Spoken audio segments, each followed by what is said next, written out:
What is up, everybody? This is your boy, Teran Rodriguez, bringing you another edition of Set Point.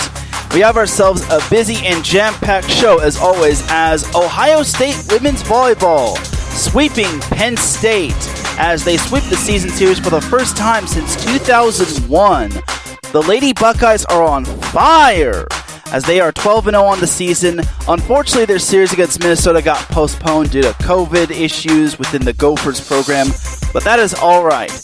This week, the Lady Buckeyes have a big challenge ahead of them. And how about some Pac-12 drama for you, mama, as Colorado topples number 12 UCLA. What happened with the Bruins, and how did the Buffs pull off the upset? And how about number 20 Oregon reverse sweeping Washington? And how about that performance from Brooke Nuneviller as well?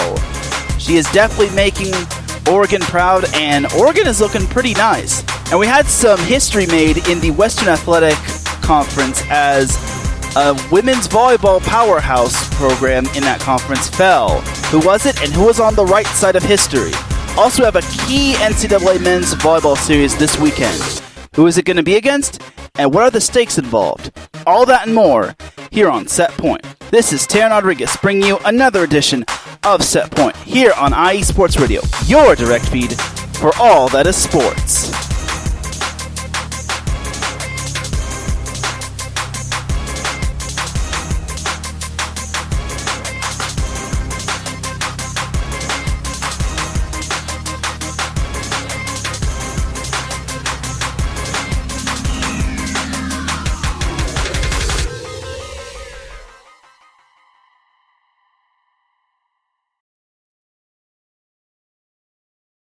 And welcome one, welcome all to another edition of Set Point. And thank you all for joining me. For those wondering why I'm on today as opposed to like Tuesday or Monday, well, it's because Tuesday we kind of had ourselves a little bit of some technical issues. As on Tuesday, what happened was that as I was doing my show, a blackout occurred, and that killed the Wi-Fi, which basically ended my show abruptly, which was very disappointing, and I really wish that didn't have to have happened. But it is what it is. We are here now, and it's the same volleyball show that's about to give you your volleyball fix for the week, and looking ahead to next week. So without any further delay, let's dive on into some volleyball action. But first, we have a word from our sponsors, as iSports Radio's official sponsors include Legacy Financial. 2020 was a tough year. However, staying positive, keeping your faith, and continuing to work hard is the goal. If you're in a financial struggle at the moment, you're doing well, and you want to get to the next level, or you want a new opportunity to work for yourself and earn more money part-time, give AO a call at 510-928-2104. That number again is 510-928-2104 to book your appointment today. AO and her husband Andrew are just two people on a mission to help families build a legacy. You can follow them on Twitter at social media at Legacy_Uncut on Twitter, and at Sims_Uncut via Instagram. iSports Radio's second sponsor is Mom is Always Right Media. Are you feeling overwhelmed with schoolwork? Are those essays keeping you up at night? Don't lose sleep. Just pick up the phone. Mama's Always Right Writing Agency will give you quality essays, and they will always meet their deadlines. Sleep soundly knowing that they are on the job. For more information, call 626-653-3649. That number again is 626-653-3649. And while you're at it, definitely check out Mama's Always Right Media's podcasts, such as It Goes Down in the PM. Make sure you check out the newest episode of It Goes Down in the PM, brought to you by Mama's Always Right Media. And then the second podcast from Mama's Always Right Media is Coffee After Dark. Don't miss the next chapter of your favorite love story. Check out Season 2 of Coffee After Dark, brought to you by Mama's Always Right Media, where they will help you open your business from start to finish. And definitely check out one of their most recent episodes in You Won't Like Me When I'm Hangry. And then the third and final sponsor for IE Sports Radio is the Sports Rundown. Are you a sports fan but have too much going on in your life these days to keep up with the 24/7 news cycle? Or maybe you are new to sports and want to understand the nuances better. If so, then the Sports Rundown is for you. They are a new podcast that gives you basic, professional, and collegiate sports news, stats, tidbits, and fun facts by the time you get to work, start that second cup of coffee, or finish walking the dog. Enough information to make you rich with knowledge involving sports while talking about current sporting events. And they will teach you something fun along the way, like about mascots, uniforms, history, feel-good stories, and sports rules. And for all you soccer studs out there, they even cover the Premier League. New episodes drop Monday and Friday mornings, so come give them a listen. Thank you once again to our three sponsors, being the Sports Rundown, Mama's Always Right Media, and Legacy Financial. We appreciate you being the official sponsors of IE Sports Radio, your direct feed for all that is sports. So without any further delay, let's get on into the matches that happened this past weekend, or the recap of the matches that happened this past week. We'll start with last Wednesday's matchup in Ohio State versus Penn State. Ohio State was number 19 in the nation, but they weren't getting the respect that they were deserving of, as Ohio State was number 19 in the nation and Penn State was still top 10. A win like this would definitely be beneficial to Ohio State, and I kind of doubted Ohio State going into this match and going into last week, just because they're facing three very tough opponents. They're facing, well, two of them were the same, so technically two tough opponents, but you get what I mean. Ohio State was facing Penn State at Rec Hall, and then they were facing Minnesota. So the first set between Ohio State and Penn State, Ohio State came out guns a-blazing, as they only trailed twice, and there were only two ties. And Ohio State took the first set 25-18, which was pretty impressive. The second set, Ohio State never trailed, despite there being three ties, and took set number 2, 25-20. It was a little bit closer, but they still managed to grind it out, and it was a dub for them in set 2. And then I'm just thinking, oh no, Ohio State's is going to make me eat my words. I just know it. So Penn State actually showed up in the third set, as set number 3 featured 16 ties and 4 lead changes. It was just back and forth that no one could predict what could happen next, as Penn State was just trying to find a way to push the match to 4 sets and beyond. But Ohio State just took over in the late in the third set, as they led 24-21 late in the third set. And it looked like Penn State was going to go down, but Penn State actually scored 2 straight points to make it 24-23. However, a kill in the middle gave Ohio State the match and the clean sweep over Penn State, and the season sweep over Penn State for the first time since 2001. It's been a long time coming. Yes, Penn State has dominated this rivalry in women's volleyball, but this year was the year that Ohio State made an Ohio statement. Shout out to the NCAA for making up that pun. But yeah, that was absolutely an amazing win, especially at Rec Hall. Like, not a whole lot of teams can go to Rec Hall and say that they swept Penn State. You have to be amongst the elite. I think only like top 10 teams can say they've swept Penn State at Penn State. And now Ohio State can be one of those top 10 teams. In the near future, of course. Well, they weren't top 10 going into that match, but you know what I mean. So Ohio State was led by Emily Landot, who had 13 kills, only 2 hitting errors for a hitting percentage of .243. Vanja Bukalic had 9 kills, 0 hitting errors for a hitting percentage of .563. And then they got 8 kills apiece from Riley Ratter and Lauren Witt. Mac Podraza had 44 assists and chipped in 2 kills, while in terms of service aces, the Buckeyes only had 4, while they only missed 5 serves as well, so that wasn't too bad. In terms of blocks, Ohio State had a grand total of 5 team blocks. They had 8 block assists and 1 solo block. Same can be said for Penn State, surprisingly. In terms of digs, Ohio State led that category 45 to Penn State's 32, as the Buckeyes got 10 digs apiece from Hannah Grunsfelder and Gabby Gonzalez. As a team, Ohio State hit a whopping 380, which was absolutely amazing. Like, again, Penn State has a pretty talented team. It's just mainly filled with juniors, but Ohio State is pretty young. So the fact that they hit 380 in that match and swept Penn State is absolutely amazing. So I got to tip my hat. I was absolutely wrong about Ohio State, and I am eating my words. They taste delish. As for Penn State, they were led by Anastasia Kudryashova, who had 11 kills and hit 320, while Annie Kate Fitzpatrick had 10 kills and hit 200 with 5 hitting errors. Penn State also got 8 kills from Allie Holland, who didn't have a hitting error and hit 615. Gabby Blossom paced the Penn State offense with 28 assists. Penn State only had 2 service aces and had 10 service errors, which is kind of the main concern of why Penn State kind of lost, because you can't win with just 2 aces and 10 service errors. It just doesn't work that way. And it showed in the match. I don't know if the service errors and service aces truly mattered, but I will say this.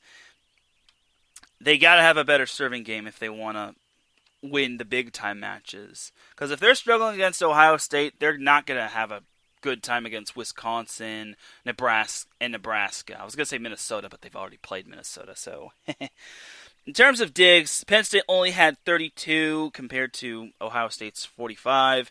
No player on Penn State reached double digits in terms of digs, as Blossom led the way with 8 digs. Surprisingly, they had a setter lead the way in digs as opposed to a libero. As a team, Penn State hit 275, which isn't bad. But compared to Ohio State's numbers, it's not going to help you win games. Like, the set 3, Penn State actually hit 333. The only bad set Penn State had was set 2, where they hit 176, which was not good.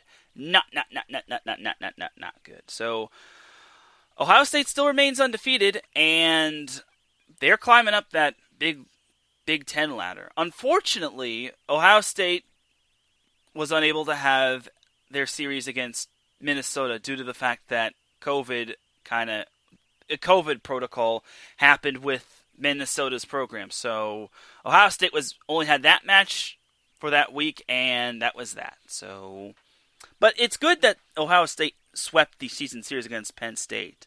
Not too many teams can say that, especially teams like Ohio State. Like, never would I have imagined them sweeping the season series against Penn State. I know Penn State has some stud hitters, but it also doesn't help that they have 0 seniors. And I don't know why the heck they're not utilizing their graduate transfer, which kind of makes me wonder what the heck has happened to her. Is she out or something? Because Hannah Flowers was definitely a talented player at Memphis, and she just wasn't utilized. She got to play in 1 set, but that was it, which, I don't know, man. Like, what gives, Russ Rose? But you gotta give it up for Jen Oldenburg. Like, she has the Buckeyes in the correct direction. And if there's a Coach of the Year in the Big Ten women's volleyball scene, Oldenburg definitely deserves it. So that's that for that matchup. Now let's jump to the Pac-12, where we had 2 upsets, starting with number 12, UCLA in Colorado. So UCLA, this was actually the second match between Colorado and UCLA, as UCLA won the first match in 4 sets, but this one had a different tune to it. So, despite only trailing 1 time and despite only having 4 ties, Colorado took the first set 27-25. And also, UCLA hit 353 that set, while Colorado hit 286. Yeah, mind-blowing. It's just another UCLA match where UCLA has impressive stats, but they just don't find a way to pull it out in the certain set. So, there's that. UCLA did rebound and take the second set, as they kind of only trailed once in that second set, and there was 5 ties, so UCLA took the second set 25-23, another close set between the Buffs and the Bruins.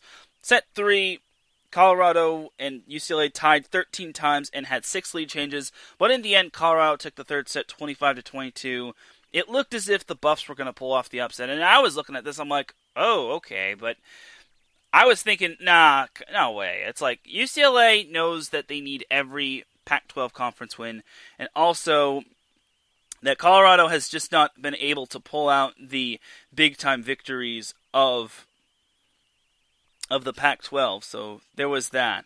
But I was proven wrong again, as Colorado took the fourth set 25-20 and the match, securing the upset over the number 12 Bruins. Quite the impressive upset considering Colorado has whiffed on a few of their other opportunities to get the win, but they actually got it this time against the Bruins, and they got it at home at the CU Event Center. So good for Colorado, as Colorado had 4 players in double digits in terms of kills, as Sterling Parker had 15 kills, Leah Clayton had 14 kills, Megan Hart had 13 kills, and Maya Tabron had 10 kills. In terms of assists, Colorado ran a 6-2 offense, as Brenna DeLuzio and Jenna Ewart had 27 and 24 assists. Ewart also chipped in 2 kills and hit 1,000 on the day, so good for her. Colorado had 6 service errors, but missed 12 serves. It's not too bad of a ratio between service aces and service errors. At the end of the day, they at least got that they got the win, which is kind of surprising, but kind of not really. But it is what it is. So good for Colorado for not making service errors and service aces truly matter for their team. In terms of blocks, Colorado had a whopping 13 team blocks. They had 18 block assists in 4 block solo blocks, which is quite impressive. In terms of digs, they had 63 digs. They had 3 players reach double digits in digs, as they were led by Katie Lugue, as she had 17 digs, while Leah Clayton had 12 digs for a double-double, and Brenna DeLuzio had 11 digs for her double-double. As a team, Colorado hit .237, which is quite impressive, and Colorado earned that victory. I was quite impressed. I couldn't believe that they actually pulled it off, but they did. Because Colorado's more times than not around the mid-tier to like below average portion of the Pac-12. No offense to them, but they're just not up there in that upper echelon with teams like Washington, Utah, Oregon when they're on a good day, UCLA when they're on a good day, USC when they're on a good day, and Stanford when they're on a really good day. As for UCLA, now UCLA's stats were a bit all over the place and a bit mind-blowing, as UCLA was led by Elon McCall, who had 11 kills, while Emily Ryan and Allison Jacobs each chipped in 10 kills.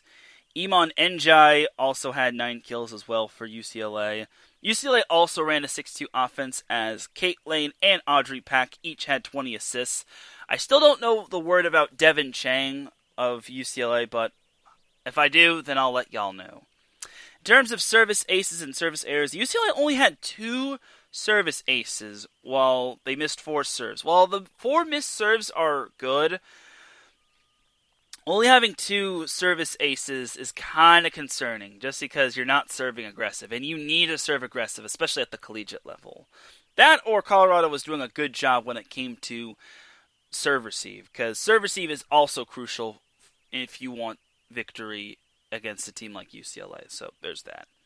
UCLA also had 10 team blocks. They had 16 solo stuffs and 2 block assists, while UCLA also had 67 digs, 11 of which went to McCall and Kate Lane, who each had 11.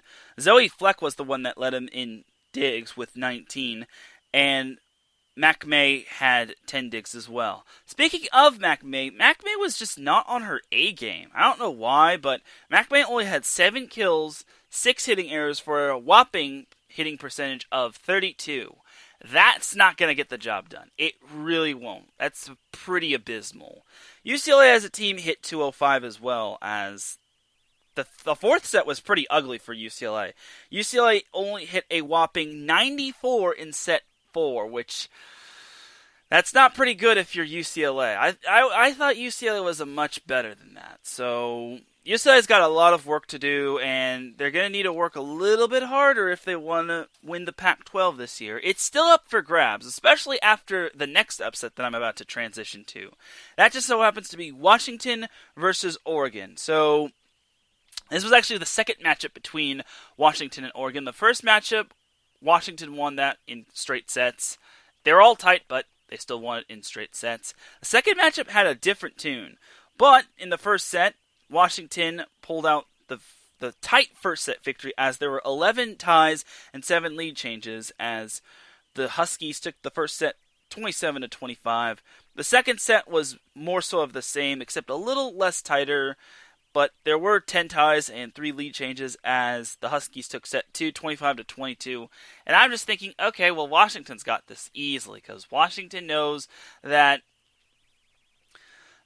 a win for them would definitely keep them afloat the Pac-12 standings. So there you go. Except Oregon actually had other plans as Oregon never trailed in set 3. And despite getting a furious comeback from Washington, Oregon took the third set 25-23, which was quite impressive. So Oregon wasn't out of it just yet. Set 4, there were 10 ties and 3 lead changes, but Oregon was able to grind it out, force the fifth set, and take set 4 25-21. So there was that. And then set 5, Oregon just ran away with that set. They never trailed and there were no ties as Oregon completed the reverse sweep and took down number 7 Washington by a score of 15-10 in set 5, giving them the match. So good job to Oregon for getting the win. Now, Oregon stats I'm going to save for last. So I'll go with Washington stats and see what happened with them. So Washington was led by Samantha Drexel. Yes, her name is actually pronounced Drexel and not Dreschel. I was today years old when I found out that. So Drexel had 19 kills, 4 hitting errors for a hitting percentage of .312. Claire Hoffman had 18 kills. She had 6 hitting errors and had a hitting percentage of .200. And then Lauren Sanders had 8 kills and had a hitting percentage of .167. LMA Powell paced the Washington offense with 49 assists and 2 kills to go along with it. In terms of service errors and service aces, Washington had 7 service aces, and they only missed 5 serves, which kind of makes me wonder, how the heck did this team lose to Oregon? Like, did they just stop playing after the second set? Like, come on. And then in terms of digs, Washington had 80 digs. 4 players reached double digits in that category as Shannon Crenshaw had 22 digs, while LMA Powell and Drexel each had 16 for their double-doubles, and then Emma Calley also reached double digits in digs with 11. In terms of blocks, Washington had a grand total of 11 team blocks as they had 20 block assists and 1 solo block. And as a team, Washington only hit 202. They were actually hitting quite nicely in the first 2 sets. They hit 375 in set 1 and 268 in set 2, but then set 3 they hit rather awry as they hit only 98 in set 3. They hit 256 in set 4, which wasn't bad, but Oregon was just better. And then in set 5 they hit negative 130 and only had 3 kills. So that's kind of how Washington's night went after set 2. So not good on Washington's part. Now for Oregon. Now this player individual is probably the solo performer of the year, or the best solo performance. If there is a volleyball award for best solo performance, this girl definitely deserves to win that award. As Brooke Nunaviller, if you know her, then she is actually the sister of former set point guest Jake Nunaviller. Or she's the sister of former set point guest Jake Nunaviller, who I had on the 50th episode of Set Point. So Brooke Nunaviller had 35 kills, a whopping 35 kills. She had only 1 hitting error on 65 attempts, and she hit .523. Those are like Madden numbers right there. That's basically all you can pretty much compare them to. Absolutely amazing performance by her. I couldn't believe that outstanding performance. Absolutely amazing. Bravo to her. Where is the applause button?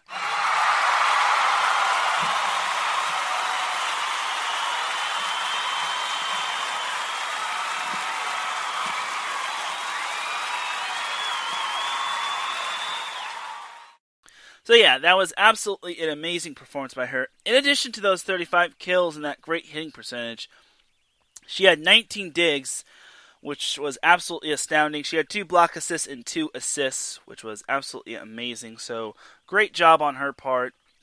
She actually led the team with 19 digs, which was a beautiful thing, as Oregon also got kill contributions from Gloria Mutiri, who had 15 kills. Morgan Lewis had 14 kills, and Carson Bacon had 10 kills.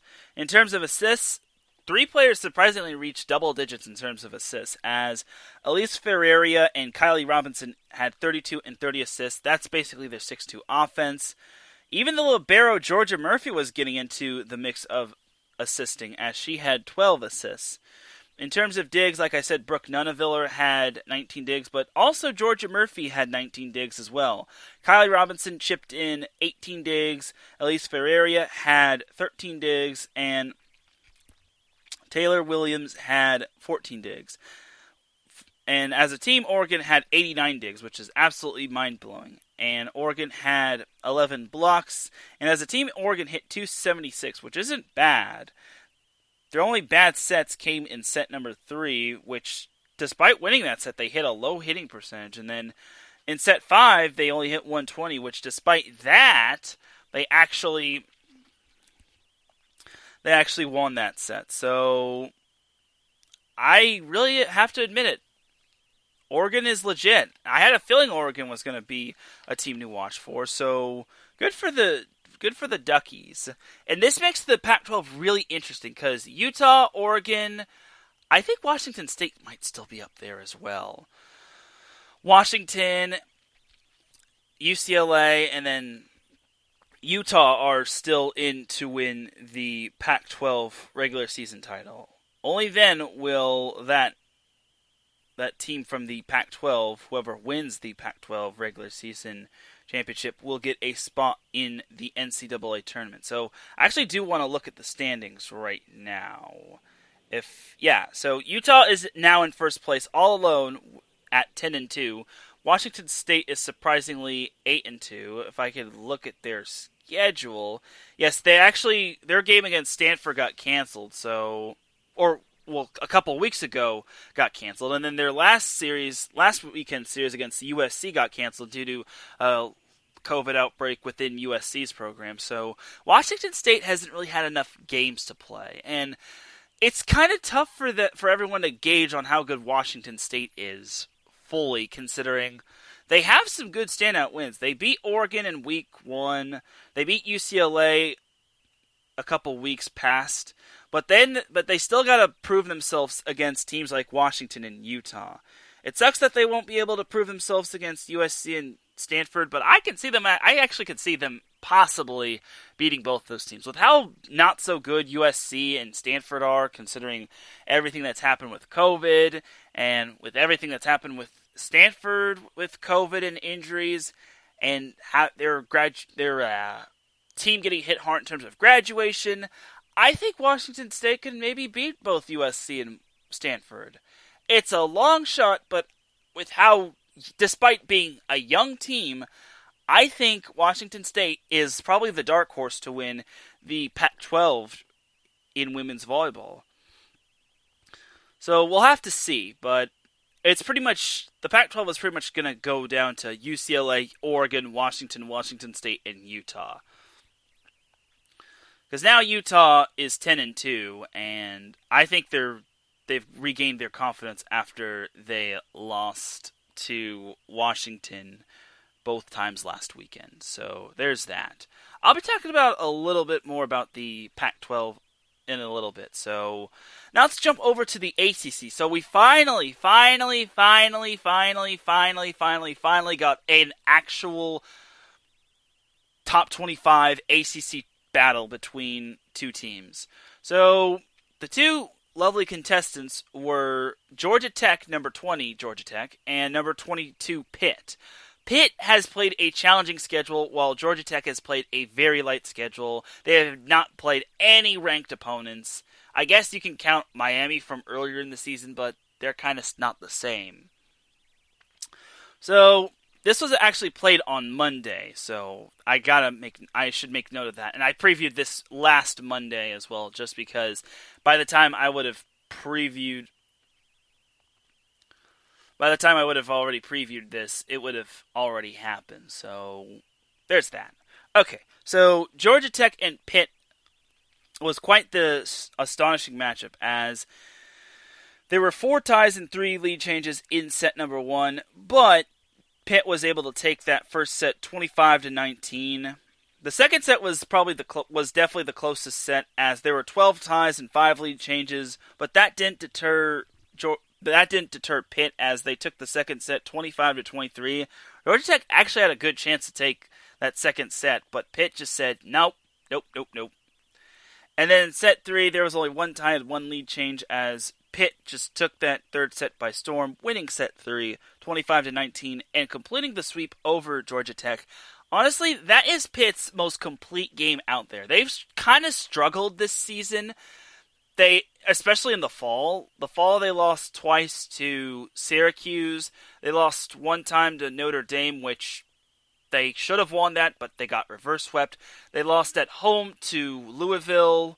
So I think having a challenging ACC schedule in the fall really prepared Pitt for their game against Georgia Tech. Georgia Tech, you look at Georgia Tech's fall schedule, they did not face anyone of noteworthiness. Miami they were good in the fall, but compared to now, Miami's not up there. And they also played Wake Forest, not that great. Clemson, not that great. And then Florida State, not that great. I messed up the order with all of them, but you get what I mean. None of those teams were even close to being ranked as of right now. And then I think Georgia Tech also played Virginia, in which they swept them easily. So Georgia Tech did not get tested before this one, and as a result, they were just not ready for Pitt. Georgia Tech has talent, but I think they're one of those suspect teams. I think they are very suspect in the ACC. Compared to Notre Dame, Louisville, and Pitt, I think that is probably the least battle-tested going into that game against Pitt. So and then you also have the other teams from from the Carolinas, such as Duke, UNC, Virginia Tech, and North Carolina State. So I'm nowhere near surprised seeing Georgia Tech losing. Also, this actually helps Pitt, considering Pitt the win helps Pitt, considering it keeps their slim ACC hopes alive, and it also boosts their resume when it comes to making the NCAA tournament, which, remember, it's only 48 spots, and there are 30 at-large spots and 18 automatic qualifiers. So there's that. Anyway, as for the match between Pitt and Georgia Tech, Pitt, surprisingly, was led by Valeria Vasquez Gomez, who had 11 kills, only 2 hitting errors for a hitting percentage of .375. She is the only player in double digits in terms of digs, as Pitt also got contributions from Chiamaka Nwokolo, who had 9 kills, no hitting errors, and a hitting percentage of .600. Sabrina Starks had 8 kills. Jordan Lockwood had 7 kills. Both of them only had 1 hitting error. And Chinaza ND had 6 kills, along with Kayla Lund, their primary go-to hitter. However, Kayla Lund was very underwhelming, as she had 6 kills, but she had 8 hitting errors. So if it weren't for Valeria Vasquez Gomez stepping up and all those other players stepping up, I don't know if Pitt sweeps Georgia Tech. Just saying. And Pitt ran their 6-2 offense, as Kylie Levers and Lexis Akio each had 22 and 14 assists respectively. In terms of service aces and service errors, Pitt surprisingly had 6 aces, 3 of which came from Lund, while they only missed 5 serves, which was absolutely impressive. And then in terms of blocks, Pitt had 7 blocks as a team, as all 14 as all their blocks were solo or block assists. And in terms of digs, Pitt had 45 digs. 13 of them went to Kayla Lund, 12 of them went to Ashley Browski, and surprisingly, Mariha Popovich was only played in one set. I don't know if she got injured or anything, but either way, it's kind of weird not seeing Popovich getting double-digit digs. Maybe Pitt wanted to try something, so there's that. As a team, Pitt hit 274, which is actually pretty good, considering they're facing a pretty tough opponent in Georgia Tech. So there's that. So as for Georgia Tech, they were led by Mariana Brambilla, who had 11 kills. She only hit 172 on the night. Michaela Dowd and Kayla Kaiser each had 9 kills. Dowd had 6 hitting errors, unfortunately, but Kaiser was pretty good as she had 9 kills. Julia Bergman didn't really have her best game as she had only 5 kills. She had 6 hitting errors for a hitting percentage of negative 36, which is not good. Isabella D'Amico had 29 assists, which is kind of surprising because I thought Georgia Tech had another setter they used. Maybe she got hurt or maybe something happened with her. I don't know. But either way, Isabella D'Amico had 29 assists. Georgia Tech only had 2 service aces and 2 hitting errors, both of which were courtesy of Julia Bergman. This is another prime example of you got to serve better and aggressive if you want to beat a team like Pitt. Because if you're not serving aggressively, you will not beat the upper echelon of the ACC. It works against teams, the lower part of teams, but it doesn't work against Pitt. In terms of digs, Georgia Tech had 42 digs, 11 of which went to Bergman, 10 of which went to D'Amico. Dowd had 8, and Maddie Tippett had 6. She surprisingly was the libero, as again I thought they had another libero. I'm not sure.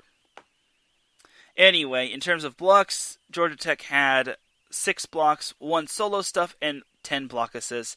And as a team, Georgia Tech only hit 145, which is very underwhelming. But again, this was Georgia Tech's first and actual test of the season, which it's no surprise that they struggled. Like, if you're not facing top tier opponents, then you're clearly going to struggle. So there's that right there. So now let's wrap up the upsets from last week, as this one actually came from a non-Power 5 conference school. But it wasn't from the West Coast Conference. It was from the Western Athletic Conference. You didn't think I'd be saying that now. So this actually happened, I believe this happened on March 8th, which was actually Monday. So yeah, this happened on Monday, and I actually just got note of this, like, the day before set point. I think it was actually the day of set point, and then I was like, oh my god, this actually happened. So New Mexico State, surprisingly, has been the dominant team in the Western Athletic Conference. Many teams have come close, such as Cal Baptist, but to no avail. This time, and going into that match, New Mexico State actually had won 34 consecutive Western Athletic Conference matches, which is pretty darn impressive. They just haven't had the NCAA type of team like other teams have. So New Mexico State and Utah Valley started off in the first set with New Mexico State taking a tight first set, 26-24. Unfortunately, the box score doesn't have the lead changes and the ties within the match, as actually no, it does. I'm just gonna have to use my phone. So set 1 actually had 11 ties and 3 lead changes. Set 2, New Mexico State didn't have to go too far in terms of winning the set, as they won the second set 25-20. There were 5 ties and 3 lead changes, and this was basically the typical, New Mexico State's gonna win another match in the Western Athletic Conference. No surprise. Utah Valley actually had other plans, as Utah Valley actually took the second set 25-20. There were actually 9 ties and 6 lead changes, but but Utah Valley was actually able to take the set, which is quite surprising. I didn't think that would actually happen.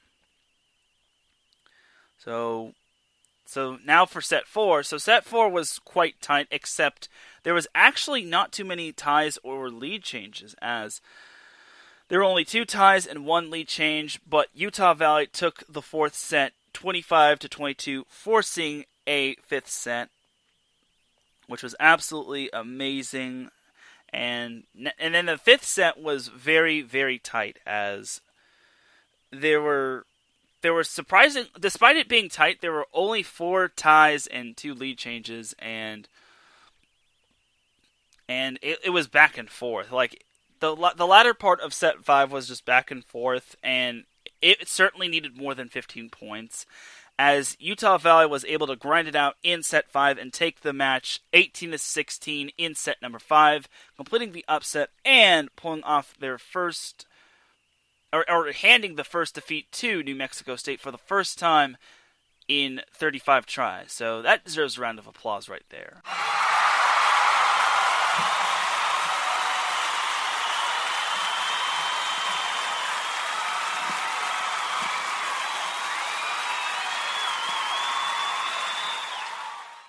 So good for Utah Valley for accomplishing that feat. That's certainly not anything easy, especially since Utah Valley does have a loss to Cal Baptist. If it weren't for losing to Cal Baptist, this would be the team that could challenge New Mexico State.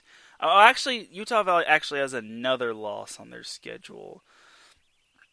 If I'm not... Yeah, they lost to Tarleton as well, so Utah Valley might not be able to win the Western Athletic Conference, but if they play their cards right and they face New Mexico State again, and they catch New Mexico State on a bad day, then who knows?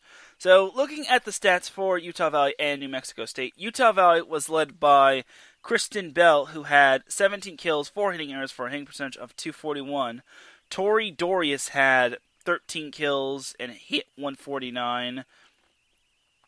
Kaylee Vagana and Sadie Hampson had 8 and 7 kills respectively. Jaza Funk Stratton had 35 assists, while Utah Valley as a team had 5 service aces and 9 service errors. Not too bad. In terms of blocks, Utah Valley had 14 blocks as a team, and they had 26 block assists and 1 solo block. Utah Valley dug the ball 63 times. Serene Jardine had 13 digs, while Abby Miller had 12 digs, and Funk Stratton had 9 digs, and Britton Bishop had 8 digs, along with Abby Vincent. As a team, Utah Valley only hit a whopping 156, so it was kind of that type of match right there for both teams. So as for New Mexico State, they actually had 5 players reach double digits in kills, as New Mexico State was led by Savannah Davison, who had 13 kills, but she had 11 hitting errors for a hitting percentage of 47. Shani Lipscomb, Victoria Barrett, and Katie Bertzill each had 12 kills. Barrett had 13 hitting errors for a hitting percentage of -30, and Lindsay Blakey had 10 kills, only 1 hitting error for a hitting percentage of .563. And then also Leah Mosier had 9 kills, 2 hitting errors for a hitting percentage of .318. New Mexico State ran a 6-2 offense as Natalie McKellis and Carly Agner-Sweezy, the former Long Beach State women's volleyball player, totaled 31 and 29 assists, respectively. In terms of service aces and service errors, the Aggies only had 4 service aces and they missed 14 serves. McKellis had 3 service aces, while Savannah Davison had the lone other service ace. In terms of blocks, New Mexico State had 13 team blocks and had 4 solo stuffs and 18 block assists.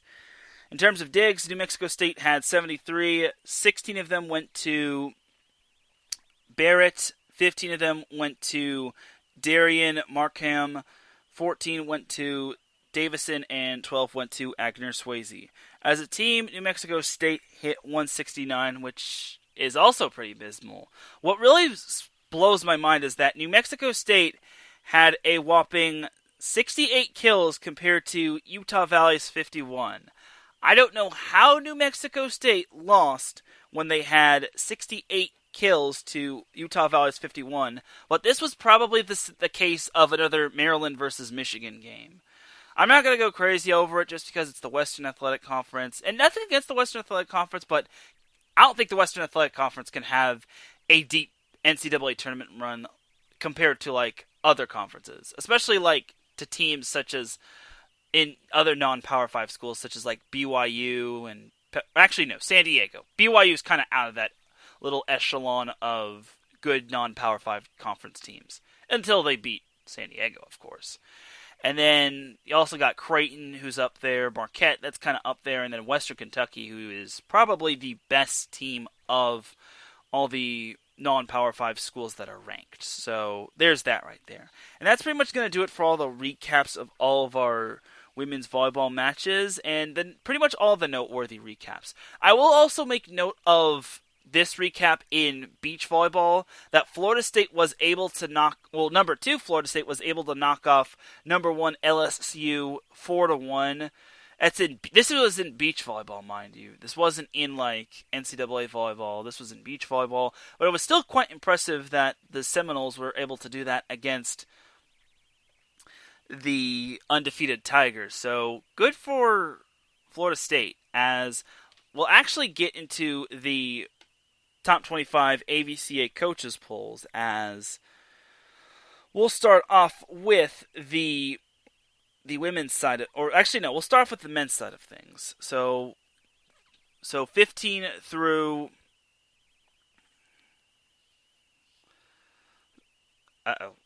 So 15 through 11. So 15 through 11 is George Mason at number 15, Ohio State at number 14, UC San Diego at number 13, UC Irvine at number 12, and NJIT at number 11, or New Jersey Institute of Technology for those that want to be specific.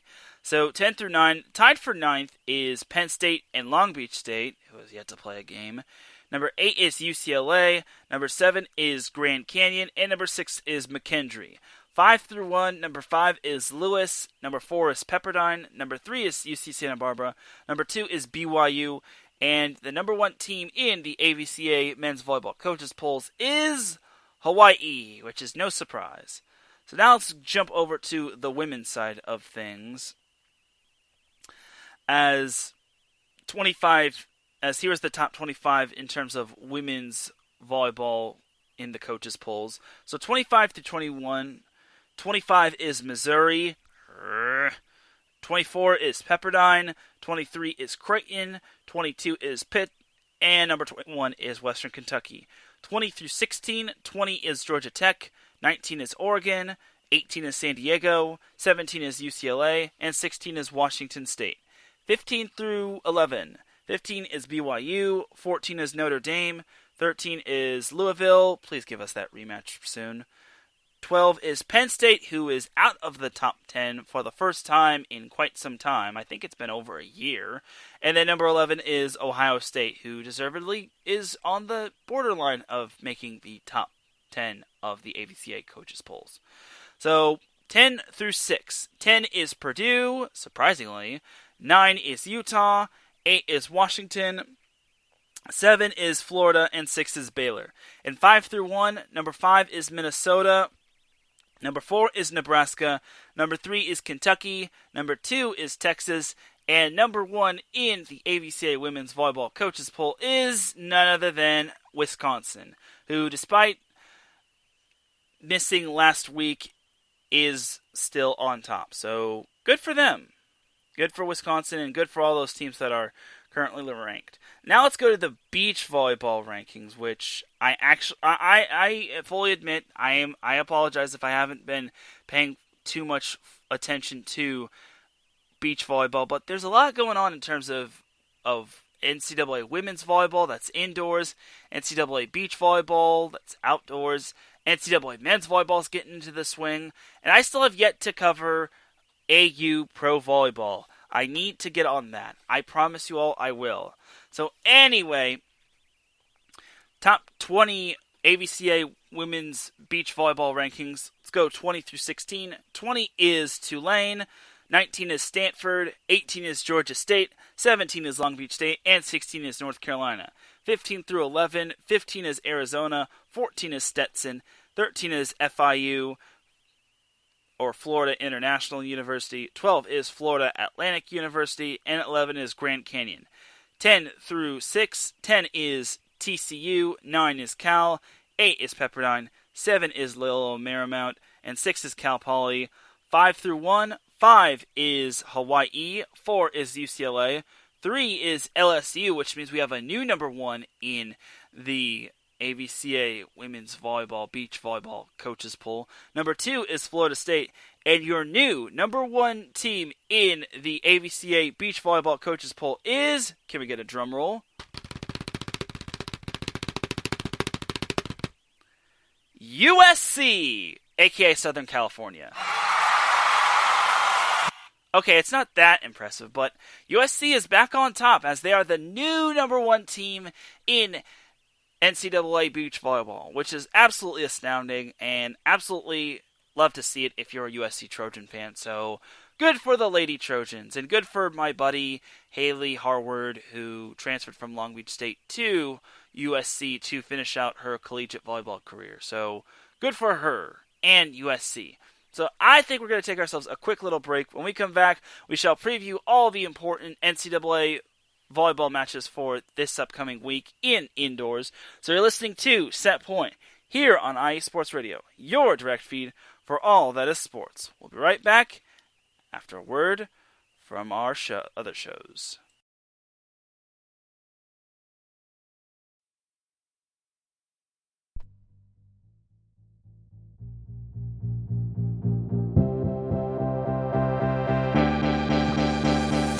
Hey guys, it's Blake Henley, better known as H-Town Blake to some of you. Happy to announce that Bases Loaded is back in full force. We'll be bringing that high heat every Tuesday night here on IE Sports Radio. So come home, get ready, dig into that batter's box, and see if you can chase that high heat, baby. So we'll be coming to you live with all the stats, all the rundowns, all the division rivalries, and every team that's going to make the playoff push to get to that one and only October and get to the pinnacle of what baseball is, to hoist that Commissioner's Trophy when it's all said and done.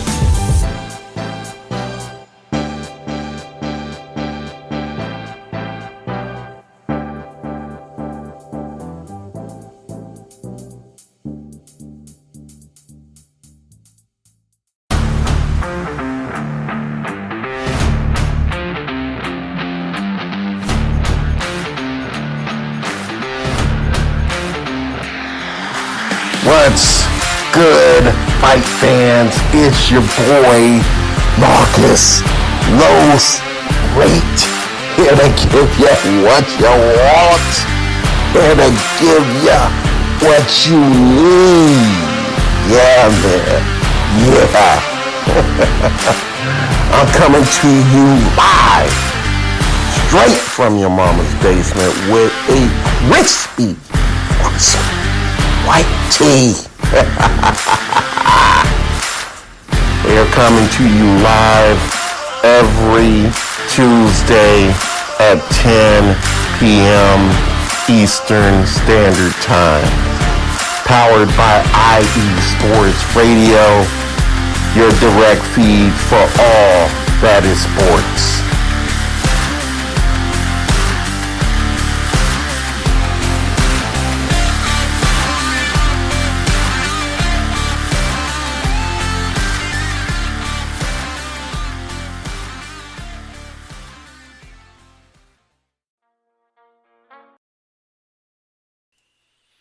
And welcome back to another episode, or welcome back to Set Point. Why did I say another episode? But we are still here live with Set Point. You can check out all of our amazing shows on IE Sports Radio. We are available on several different platforms such as TuneIn, Apple Podcasts, Spreaker, YouTube, you name it.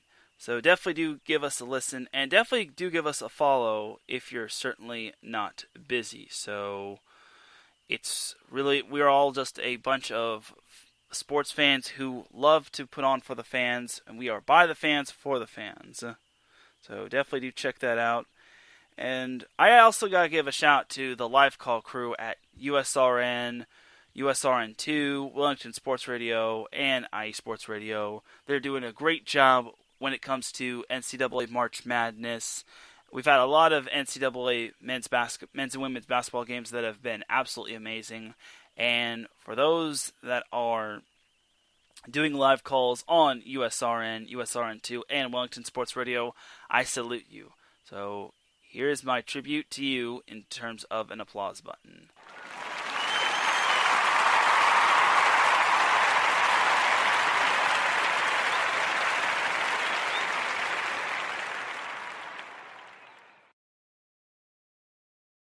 But enough about that. Now we are in segment 2 of Set Point. And we are about to have some fun times. And it's going to be some great stuff, as we are about to preview some all-important NCAA women's volleyball matches. And we have ourselves an ever so important NCAA men's volleyball match. So first and foremost, we'll start with the SEC. So the SEC has this one standout matchup. It's between number 7 Florida as they go and visit number 25 Missouri. So this is basically, this series was actually supposed to be scheduled a couple weeks ago, and then unfortunately, due to COVID protocols within the Gators program, it got pushed back. So now they finally agreed on this week, and there it is. So the visiting Gators. So the SEC is starting to heat up, as if we look at the SEC standings, it's actually quite the tight race, as we go to the SEC standings, and we see that Kentucky's all alone in first place, but Florida is still chilling like a villain in second place. Missouri, surprisingly, has elevated themselves to third place. South Carolina is in fourth place. Texas A&M is in fifth place despite playing 12 games. And Arkansas is in sixth place, considering they lost 2 games to Florida. So there's that. So this matchup is actually crucial for both Missouri and Florida. So Missouri doesn't really have a standout win to their name. They've played Kentucky twice. They lost. They've lost to Tennessee. They've lost to South Carolina. South Carolina is actually pretty decent, considering they have that one victory over Florida as well. But if it comes down to it, I don't know if Arkansas or South Carolina or any of those other teams that's not named Kentucky or Florida will be able to get into the NCAA tournament. Because remember, it's 48 teams in this NCAA tournament, and then there's 30 at-large teams, and then there's the automatic qualifier that is the SEC champion. And it's looking like Kentucky's going to win the SEC, unless, of course, Kentucky has to forfeit games, or they somehow just have an off day. So there's that right there. So looking at Florida, they are led by Tara Caesar, who has 217 kills. Thayer Hall is second in kills with 189. Holly Carlton has 123, and those are your 3 kill leaders. In terms of assists, Marley Monserez has 518 assists, while in terms of aces, the Gators are led by they're led by Caesar, who has 19 service aces, while Carlton has 14. In terms of digs, the Gators are led by Allie McKissock, who has 195 digs, while Marley Monserez Caesar has 147 digs, and Monserez has 132 digs. In terms of blocks, Lauren Dooley has 80 blocks overall, while Carlton has 56 blocks, and Thayer Hall has 30. And then Nettie Okamura has 30 blocks as well. As a team, Florida is hitting .283 while holding their opponents to a hitting percentage of .151. So there's that right there. And Florida's only 2 losses were against Georgia and South Carolina. Surprisingly, ever since that Georgia loss, Florida has won 9 straight games, which is quite astounding. And most of their wins have been via sweep. Ever since they lost to Georgia, they've only dropped 1 set. And that was to the second time to Georgia, and then the second time to LSU. Not even teams like Tennessee or Arkansas have been able to touch them. And Tennessee is actually pretty decent, considering they've beaten Missouri, which is now who we're going to be getting into as of right now. So Missouri is no doubtedly led by Kylie DeBerg, who has 192 kills, while Anna Dixon has 198 kills. But that's about it in terms of triple digits in terms of kill leaders. Their next kill leader is Claudia Dillon, who has 88 kills, along with Dariana Hollingsworth, who has 88 kills as well. In terms of assists, Andrea Fuentes has 470 assists, while Jaden Newsom has 164 assists. In terms of service aces, Kylie DeBerg leads that category with 26 of them, while Hollingsworth is the only other double-digit service ace leader with 10. In terms of digs, Emily Brown has 217 digs, while DeBerg has 128 digs, as those are your only century mark dig leaders for the Tigers. In terms of blocks, DeBerg surprisingly leads this category. Oh no, she doesn't. Thank goodness. As Claudia Dillon has 44 blocks overall, while DeBerg has 37 blocks. So she's not too far off from Claudia Dillon.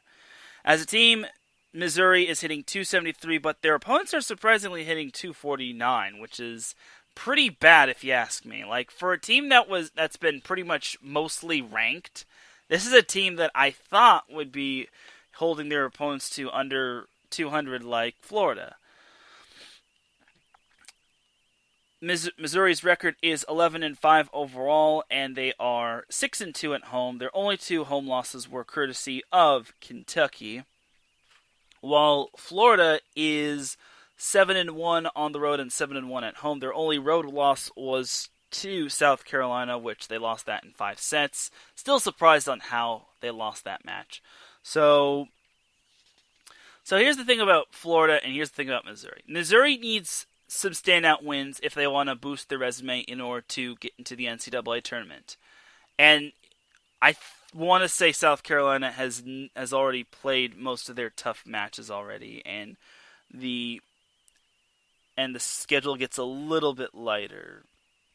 As looking at South Carolina's schedule, they only got LSU and Arkansas. As actually, South Carolina still has to play Kentucky, which got postponed due to COVID in the Gamecocks' program. So Missouri and South Carolina are basically in a fight for 3rd place, and I think that could be the final qualifying position for the SEC, because SEC is still a Power 5 conference, and depending on who wins this one, who basically gets 3rd, could determine who makes the NCAA tournament and who plays in the NIVC, because it's going to be tough, especially for the non-Power 5 conference schools, so there's that.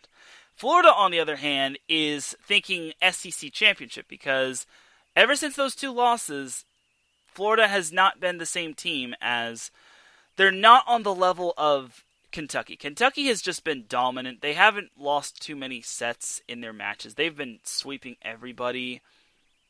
Sure, some of the sets were close, but I will also say this: Kentucky is very consistent on a weekly basis.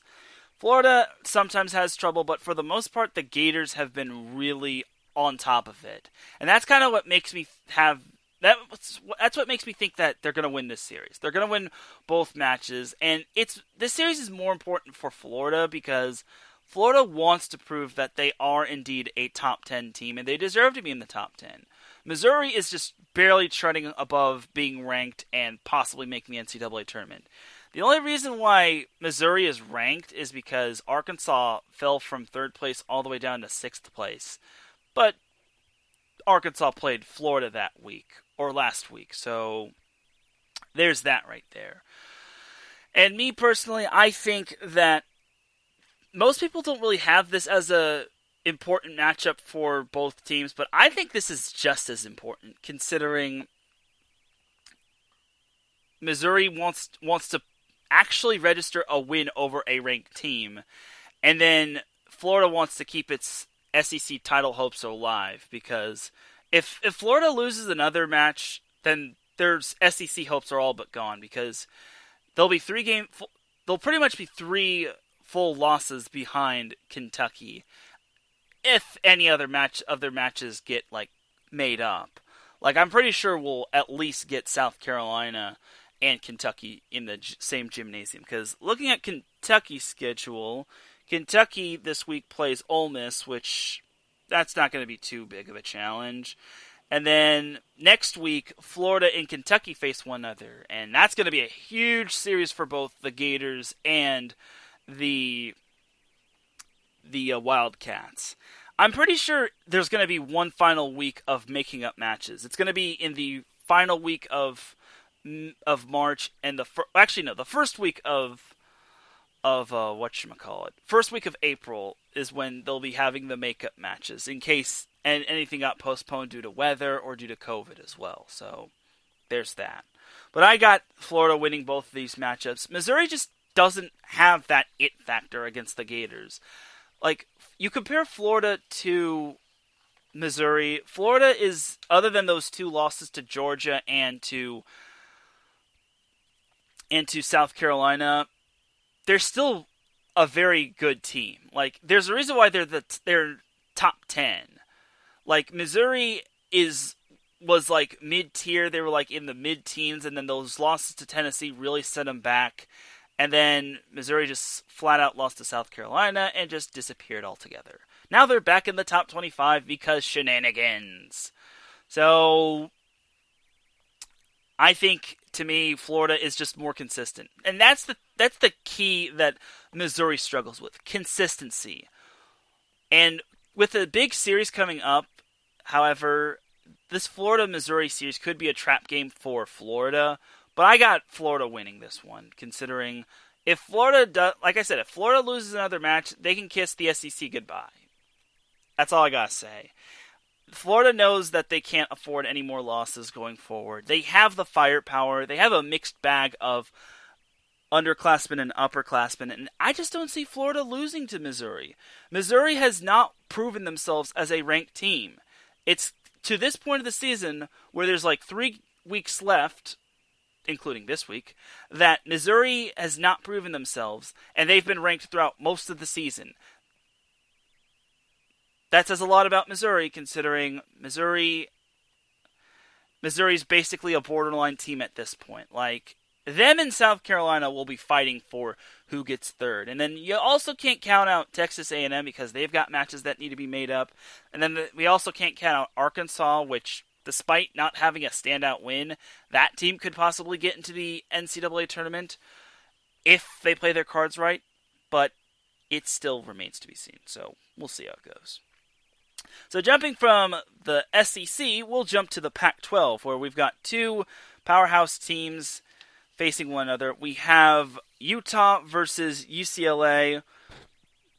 So Utah, to everyone's delight, is back in first place in the Pac-12, while UCLA, despite having lost to Colorado, is still very much alive in the Pac-12 women's volleyball standings. And with good reason, too. I think it definitely will come down to those 2. And then you also got to factor in Washington and Washington State and whatnot. So it's really going to be a tight race between those 2. So this is actually going to be Utah is actually going to be traveling to Westwood or UCLA to face the Bruins. So looking at the away team Utah's stats for this year going into this week, they are led by Danny Drews, who has 226 kills. She is their only triple-digit kill leader, and that's about it. I'm just kidding. There's still more players to talk about in terms of the kill department. Kenzie Korber has 90 kills, so she's almost to the century mark. And then we also have Madeline Robinson, who has 65 kills. In terms of assists, Sage Ina Torres, I'm just going to call her Sage Torres, has 453 kills. In terms of aces, Kenzie Korber leads that department with 20 aces, while Danny Drews has 16. In terms of digs, Torres has 130.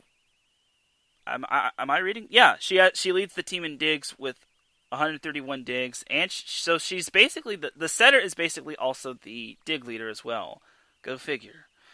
Vanessa Ramirez has 121 digs, Danny Drews has 109 digs, and Kenzie Korber has 102 digs. In terms of blocks, the Utes are led by Phoebe Grace, who has 35 overall. Kennedy Evans has 34, and Korber has 27. As a team, Utah is hitting .254 while their opponents are hitting .249. However, other than their matchups against Washington, Utah hasn't really proven themselves. But I'll talk about that in a little bit. So, looking at UCLA stats, they are led by Mac May, who has 225 kills. Elon McCall has 146 kills. Allison Jacobs has 115 kills. And Iman Njai has 106 kills. Njai is hitting .311, which is actually quite impressive. And Emily Day is quite an impressive option in the middle for UCLA as well, as she hits 80. Or she has 80 kills and she hits .315. In terms of assists, their assists have been all over the place, considering Devin Chang went out with that lower leg injury. As Kate Lane has 296 assists, while Audrey Pack has 158 assists. Devin Chang, whenever she gets back, has 146 assists and will hopefully be back onto the court soon. In terms of service aces, Mac May leads that category with 22, while Lane has 11, and Zoe Fleck has 10. Fleck also leads the team in digs with 228, while Mac May has 119 digs, which is second on the team. And then also McCall has 109 digs. In terms of blocking, Emily Ryan leads that category with 54, while Sabrina Smith has 28, and Njai has 27.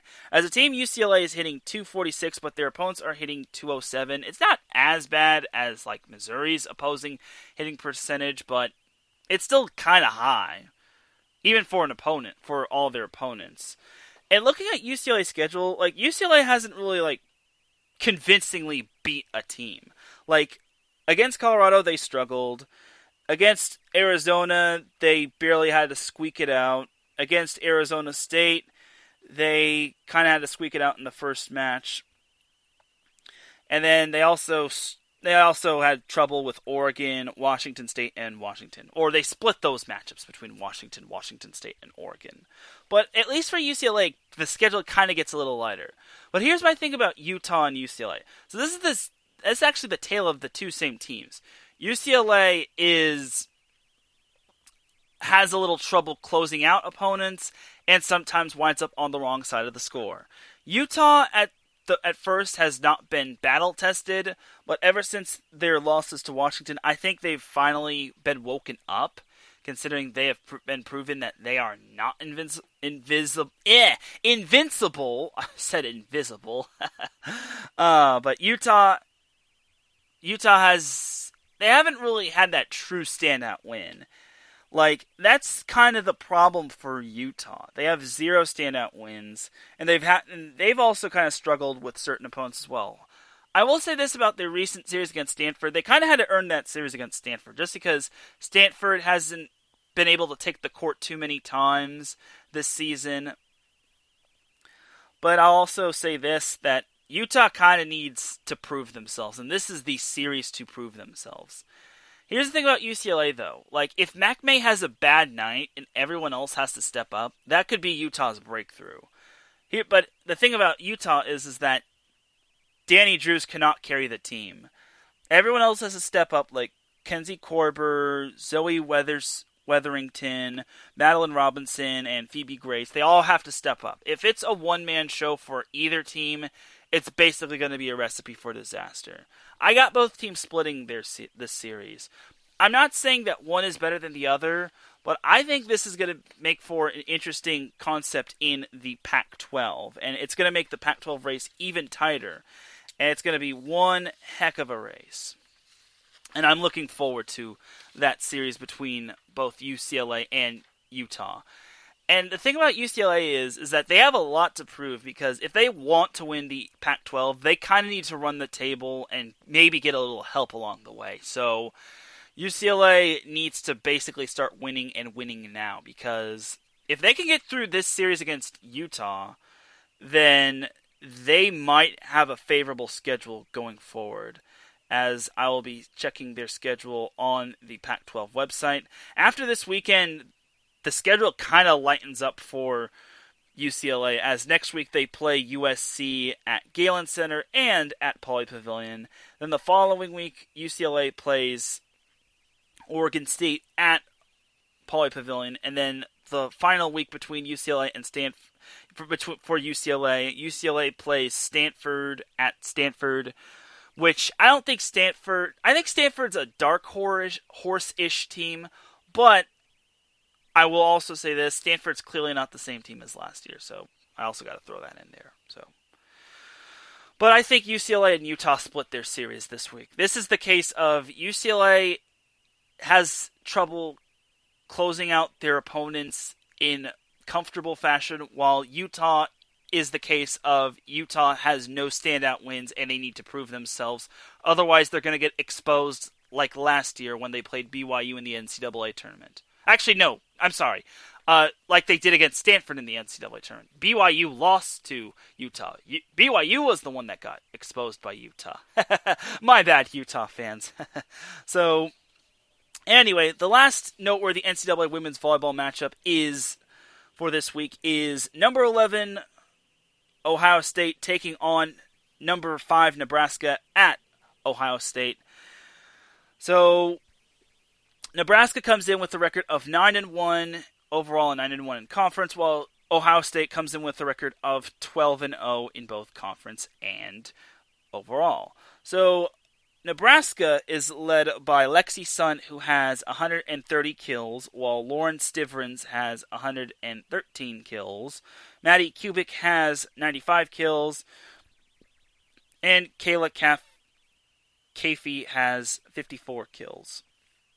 In terms of assists, Nicklin Hames has 370 assists, while in terms of service aces, Lexi Sun leads that category with 12, while Kianale Akana has 11 service aces.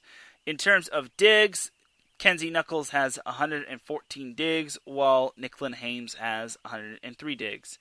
Kubik also has 91 digs as well, so there's gotta make note of that. In terms of blocks, Kayla Caffey has 34 blocks overall, while Lauren Stivrins has 33 blocks, and Lexi Sun has 28. As a team, Nebraska is hitting .261, while their opponents are hitting a measly .149. Nebraska has beaten Minnesota, and they just recently beat Illinois at Illinois, so that's kind of impressive right there. They beat them better than Ohio State did, let's transition into Ohio State. Ohio State is led by Emily Landot, who has 186 kills, while Vanja Bukalic has 105 kills. Janasia Moore and Riley Ratter each have 84 and 80 kills, respectively, while Mac Podraza leads Ohio State in assists with 521. In terms of service aces, Podraza leads the team in that category with 14, while Janasia Moore has 11 service aces on the year. In terms of digs, Kylie Murr has 194 digs, while Mac Podraza has 92 digs, Hannah Grunsfelder has 91 digs, and Emily Landot has 88 digs. In terms of blocks, Lauren Witt has 57, Emily Landot has 47, and Riley Ratter has 41 blocks. So there is that. As Adam Karnick pops in the chat room, says hello, and he says he's driving home from work. I appreciate you. Thank you for keeping me company. So we're actually talking about some Big Ten volleyball. And this is the big-time matchup between number 5, Nebraska, and number 11, Ohio State. This is going to be a very fun matchup. Ohio State is hitting 167, while their opponents are hitting 177. So, okay. Here's the thing about Ohio State. I have been on a little bit of a cold streak again with Ohio State on the women's side. And part of that is for good reason, considering Ohio State has really proven themselves. But here's the thing. Penn State has a young team. Like, they have a very young team. They only have 2 seniors, Penn State has a young team as they only have 0 seniors. Ohio State has a young team as they have 2 seniors and a lot of underclassmen. And Nebraska pretty much has their entire team back and a little bit more. So my thing with Ohio State is that compare their opponents they've beaten to Nebraska's opponents. Like, they did have to go 5 sets with Illinois one time, and they had to go 4 sets with Illinois while Nebraska swept them at Illinois.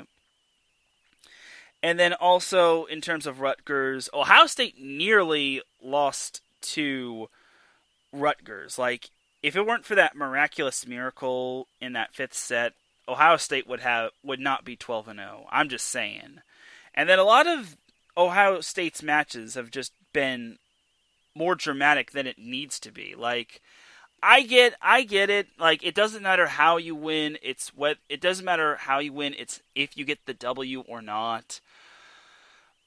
But honestly, I think Nebraska is just a bit of a more complete team. And this is Nebraska's chance to, like, stay in the hunt with Wisconsin, because Nebraska cannot afford to lose another match, because we don't know what Minnesota's up to, considering Minnesota will be playing Wisconsin next week.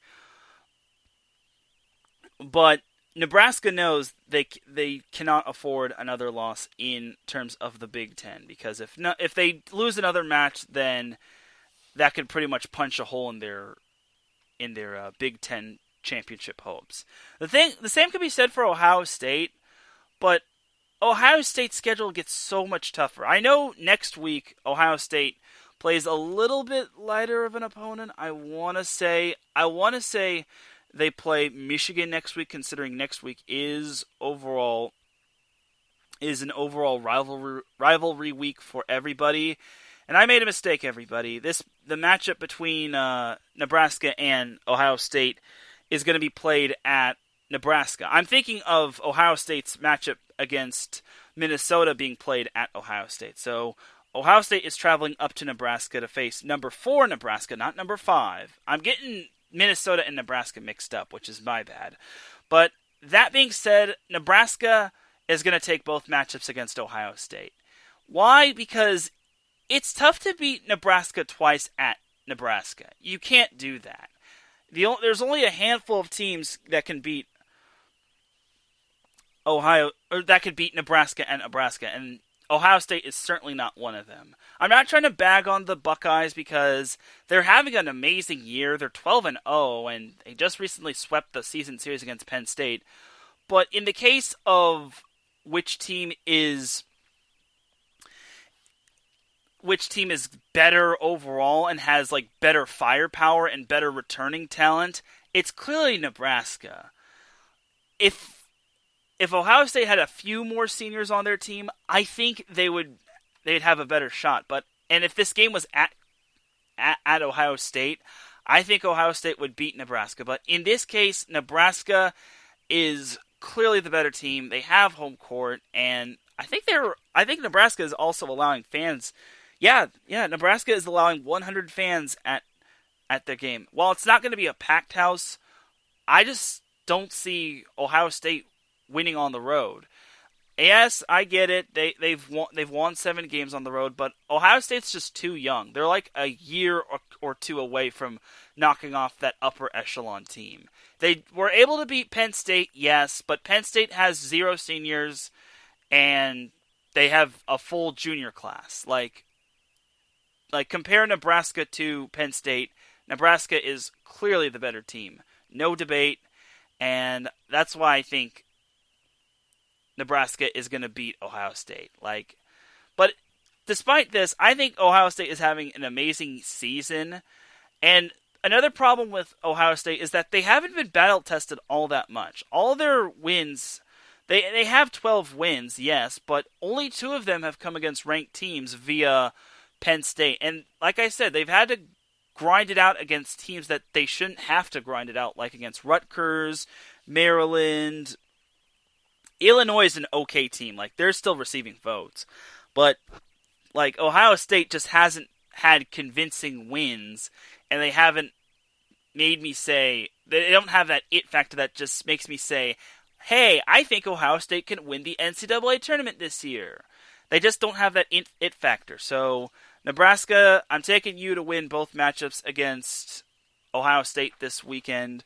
I'm not trying to be a hater toward the Buckeyes, and I'm already going to get dunked on for this week on the State of Ohio Sports Show, which you could check that out with Andrew Hagenbaugh every Friday at 3 p.m. Pacific Time, 6 p.m. Eastern Time. But I'm pretty sure I am 100% certain I'm going to get dunked on after I predicted Penn State was going to beat Ohio State last week. That certainly didn't age well. But it's for fun. It's for fun, you know. All right, so now let's go to the final noteworthy NCAA matchup of this week, and then I'll send you all on your way. And that's going to be on the men's side. This one's actually going to kick off Big West Conference play, and this matchup is going to feature number 1 Hawaii at number 3 UC Santa Barbara. So both teams are 4-0, and both teams are kicking off Big West Conference play. Here's the thing about both teams between UC Santa Barbara and Hawaii. They're playing a 3-game series this week. 2 of those games are going to count toward Big West Conference play, and then the last one's just going to be a non-conference game. Basically like a fun little round robin. Well, not like round robin, but a non-conference game. Just for funsies.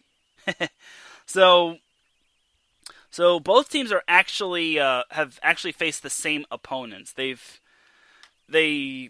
faced UC Irvine and UC San Diego both times in non-conference games. And surprisingly, UC Santa Barbara and Hawaii have near identical results. Hawaii had to go 4 sets with UC Irvine, and then they swept UC Irvine the second time. UC Santa Barbara had to go 4 sets with UC Irvine the second time, but beat UC Irvine in 3 sets the first time. The only difference is that Hawaii swept UC San Diego twice, and UC San Diego took a set off of UC Santa Barbara. So both teams are still 4-0 as they're entering conference play. Hawaii is led by 2 kill leaders, Colton Cowell and Rado Parapanov, who each have 49 kills, while Patrick Gassman has 26 kills. Jacob Thiel has 116 assists for Hawaii. Yeah. And in terms of aces, they have 7 service aces from Colton Cowell. In terms of digs, they are led by Gage Worsley, who has 28 digs, while Parapanov has 21 digs. In terms of blocks, they are led by Patrick Gassman with 20, while Parapanov has 18 blocks overall. As a team, Hawaii is hitting .389, while their opponents are hitting .224, which is pretty much sounds right. If a men's volleyball team is hitting below 200, then your defense is outstanding. As for UC Santa Barbara, they are led in the kill department by Roy McFarland, who has 124 kills, while Ryan Wilcox has 119 kills, Keenan Sanders has 113 kills, and Brandon Hicks has 83 kills. In terms of assists, they are led by Casey McGarry, who has 593 assists, while in terms of service aces, Randy DeWeese has 22 service aces, while Ryan Wilcox has 14 service aces, and Casey McGarry has 12 service aces. In terms of digs, the Gauchos are led by McGarry, who has 139 digs, while Grady Ewald has 107 digs, and DeWeese has 103 digs. In terms of total blocks, Brandon Hicks leads that category with 54 blocks, while DeWeese has 52 blocks. And Keenan Sanders actually leads that category in terms of blocks with 59, which is quite astounding. Like, this is a good blocking team, I'm not going to lie. As a team, UC Santa Barbara is hitting .333 while holding their opponents to 178. So that's a good blocking team. That's when you know UC Santa Barbara is a very good blocking team. Here's the final verdict for UC Santa Barbara and Hawaii. So this game is going to be played at the Thunderdome, a.k.a. UC Santa Barbara. So that hasn't been too much of a problem for Hawaii, as Hawaii has won all 4 of their games on the road. They beat UC Irvine at UC Irvine, and then they beat UC San Diego at UC San Diego. This time it's going to be at the Thunderdome. I still don't think that people are allowed to attend games, or fans are allowed to attend games. So fanship isn't going to be an issue. But according to Hawaii stats, UC San Diego actually did allow fans at the game in UC San Diego against Hawaii. So I don't know. But I still don't think Santa Barbara is going to be allowed to have fans. Either way, it's not going to be about the fans. This is about the players. This is a tough one. Like, this is going to be UC Santa Barbara's defense versus Hawaii's high-powered offense. Like, you can make the argument that both teams are practically equal, but I think Hawaii has a little bit more oomph in their game. I think Hawaii is just a little bit more up there. Like, and they're also battle tested on the road. They've also know what it's like playing on the road. And if all their wins were in Hawaii at Stan Sheriff Center, I think Hawaii would not be I'd have second thoughts about Hawaii. But I think Hawaii takes both league games or conference games. However, I will also say this. I think Santa Barbara takes the third game against Hawaii. I think Santa Barbara is up there in terms of those teams. And this is the perfect opportunity for UC Santa Barbara to prove why they are a top 5 team. Top 3 team at that. And the Big West Conference is going to be a complete madhouse this year. Because you have Hawaii, you have UC Santa Barbara, you also have Long Beach State, which has yet to play a game. You have UC San Diego's turnaround story. You have UC Irvine, who's still up there. And then, I guess, CSUN, but no. I'm just kidding. I'm sorry, CSUN, but I'm not trying to be a jerk to CSUN, but it's the truth. But bottom line is that you can't really predict a clear-cut winner in the Big West Conference. Like, the Big West Conference is like a 5-headed monster. Like, anyone could beat anyone on any given night, which is absolutely amazing. It's one of the more beautiful things in men's volleyball. So I still got the Rainbow Warriors defeating UC Santa Barbara in the conference matchups, but then I also got UC Santa Barbara winning the non-conference affair with the Rainbow Warriors. But don't be surprised if UC Santa Barbara does actually take a match off of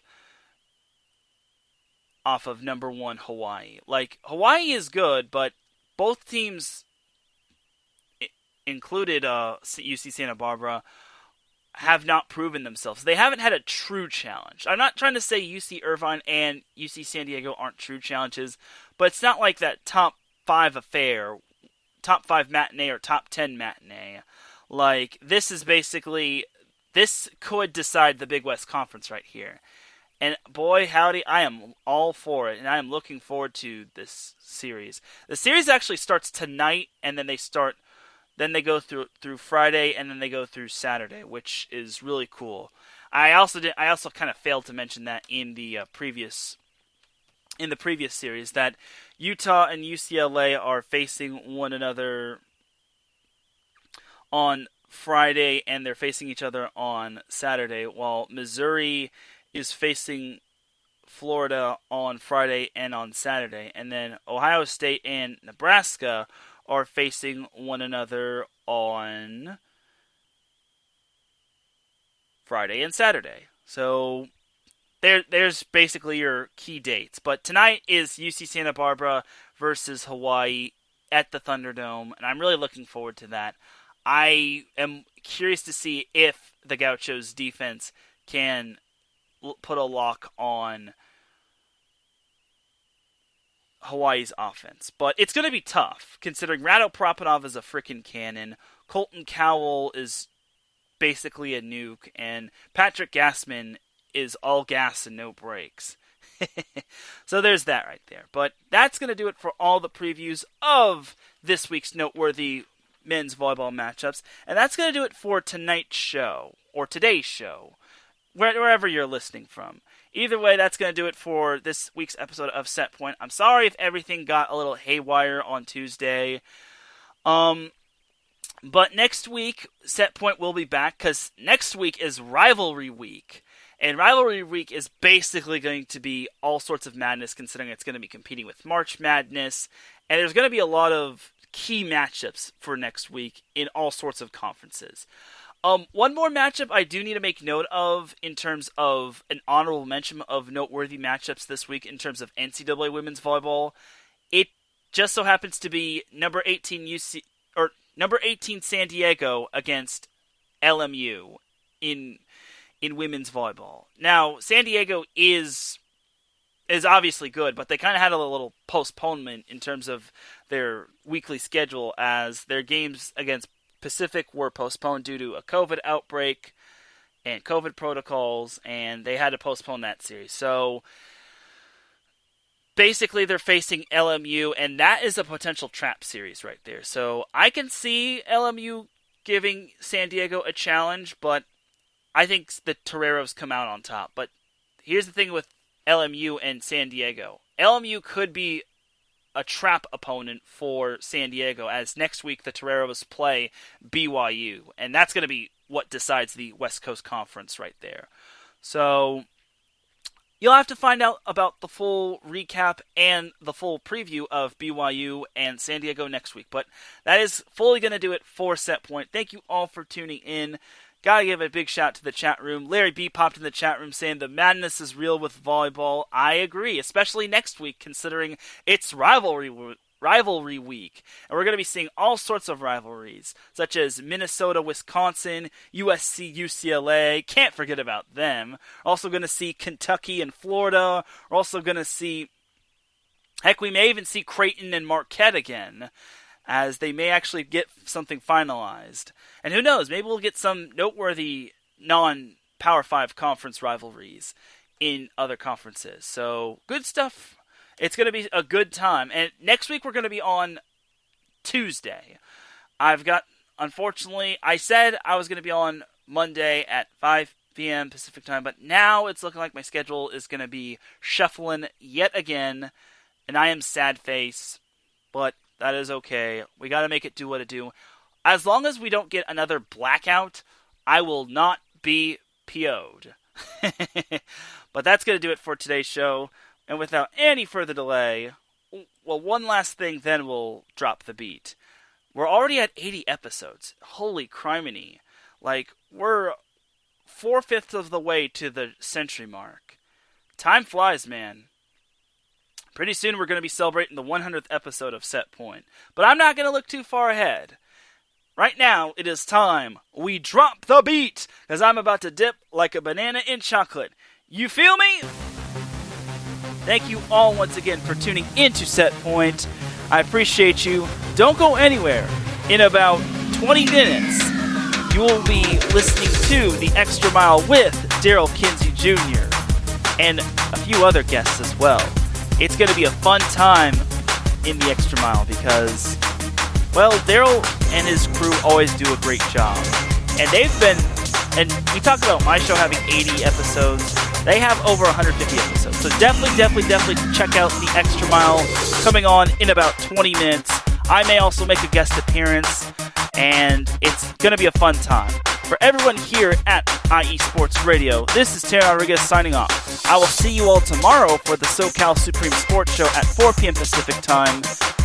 Other times included, such as Eastern, Central, you get the rest. And I will see you next week for Set Point and tomorrow for the SoCal Supreme Sports Show. Have a great night, people.